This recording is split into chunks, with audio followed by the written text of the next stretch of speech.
Okay ঠিক আছে বাৰু তুমি এটা কাম কৰা মোৰ এটা মোবাইল আছে এইটো অনুবাদ কৰাচোন I had a mobile.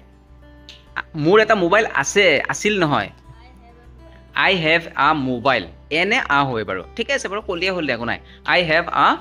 Mobile মোৰ এটা মোবাইল আছিল I had a mobile. Yes very good I head আ মোবাইল এতিয়া ধৰা হ'ল এই আমাৰ ধুনুই কি কৈছে সি মানে ভুল ভুল কেনে পঢ়ি আছে ই হঠাতে কি কৈ দিলা যিহেতু মোৰ এটা মোবাইল লগত আছে বা সদায় থাকেই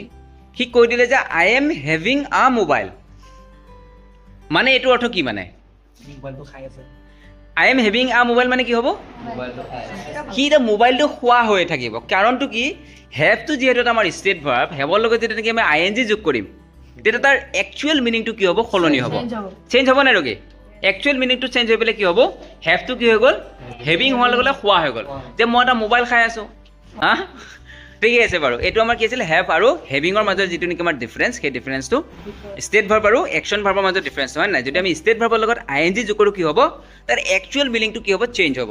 যেনে আই চি আ বাৰ্ড নাও I am seeing a bird. মই এটা চৰাই এটা দেখি আছোঁ কিন্তু অৰ্থটো কিন্তু কণ্টিনিউছে হ'ব অসমীয়াৰ পৰা ডাইৰেক্টলি ইংৰাজী কৰিব বা বাংলাৰ পৰা কৰিব গ'লে দিগদাৰ হয় বা হিন্দীৰ পৰা যদি কওঁ আই এম চিং আ বাৰ্ড তেতিয়া কি হ'ব মই এটা চৰাই লগ কৰিম হ'ব গৈ পেলাই দিছ will be a future tense হয়নে নাই যে ছাপ'জ আই এম চিং ইউ লেটাৰ মই তোমাক পিছত লগ কৰিম